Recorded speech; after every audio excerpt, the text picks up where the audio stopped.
রুহান, রাতে কি দিয়ে ভাত খাবি রে বাবা? চিংড়ি কষা, নারকেল দিয়ে। নারকেল দিয়ে চিংড়ি কষা? হ্যাঁ, ওই যে তোর বুয়া রান্না করতো ওইভাবে? হ্যাঁ। আচ্ছা ঠিক আছে, আমি তাহলে নারকেল দিয়ে আজকে তোর জন্য চিংড়ি কষা রান্না কর। তুই ততক্ষণে পড়ে শেষ কর, আমি তাহলে রান্নাটা শেষ করে আসি, তুই পড়। আচ্ছা।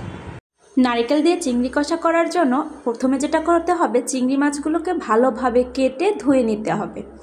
আমার কাছে হচ্ছে এই চিংড়িগুলোই ছিল। যদি ছোট চিংড়ি দিয়ে করতে চান সেক্ষেত্রে ছোট চিংড়ি দিয়েও করতে পারেন। চিংড়ি মাছ কম বেশি সবারই পছন্দ, তবে বরিশালের মেয়েরা বা মহিলারা যেভাবে রান্না করে, এভাবে যদি একবার নারকেল দিয়ে চিংড়ি মাছ রান্না করে খেয়ে দেখেন, সারা জীবন আপনার মুখে স্বাদ লেগে থাকবে। নারকেল দিয়ে চিংড়ি রান্না করার জন্য প্রধান উপকরণ হচ্ছে নারকেল। নারকেলটা কিন্তু আমি পেস্ট করে নিয়েছি ব্লেন্ডারে। আর খুব বেশি মশলাপাতি কিছুই লাগবে না, শুধু পেঁয়াজ আর কাঁচামরিচ ব্যবহার করবেন। কথায় কিন্তু আছে, ইলিশ হয় ভাপে আর চিংড়ি হয় তাপে। আমি চুলা অন করে একটা কড়াই বসিয়ে দিলাম। কড়াইতে কিছুটা তেল দিয়ে এতে আমরা চিংড়ি মাছটা ভালোভাবে ভেজে নিব। মাছ ভাজা হয়ে গেলে চিংড়ি মাছগুলো আমরা একটা বাটিতে তুলে নেব। আর যে তেল থাকবে ওই তেলের মধ্যে আমরা যে আগে পেঁয়াজ আর কাঁচামরিচ রেখেছিলাম সেটা ভালো মতো ভেজে নিব। পেঁয়াজ আর কাঁচামরিচ ভাজা হয়ে গেলে হালকা করে অল্প একটু পানি দিয়ে দিব। এই পানিটা গরম করে আমরা ভালোভাবে নেড়ে চেড়ে নিব। এ পর্যায়ে আমরা হলুদের গুঁড়া, মরিচের গুঁড়া পরিমাণ মতো দিয়ে ভালোভাবে কষিয়ে নিব।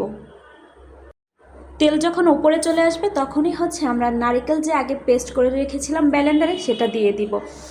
নারকেলের বাটার চিংড়ি এইটার কিন্তু মূল হচ্ছে নারকেলের এই বাটা। এটা কিন্তু ভালোভাবে বেটে দিতে হবে বা ব্লেন্ডার করে নিতে পারেন। নারকেল দেওয়ার পর এটা ভালোভাবে কষিয়ে আমরা আগে যে চিংড়ি মাছটা ভেজে রেখেছিলাম এটা দিয়ে দিতে হবে। চিংড়ি মাছ দেওয়ার পরও কিন্তু ভালোভাবে কষিয়ে কিছুটা পানি দিয়ে ঢেকে দিতে হবে। যখন চিংড়ি মাছের ঝোলটা টেনে যাবে ঠিক তখনই চুলাটা অফ করে এভাবে গরম গরম পরিবেশন করতে হবে। চলেন রুহানের রিয়াকশনটা দেখে আসি। বইটা এখন একটু বন্ধ কর, দেখ তো গরম গরম চিংড়ি মাছ আর ভাত খাইয়া কেমন হয়েছে। তাই রাখনে রহিম বাদ দেখে তো লোক লাগছে। আচ্ছা খাইয়া দেখ কেমন হয়েছে।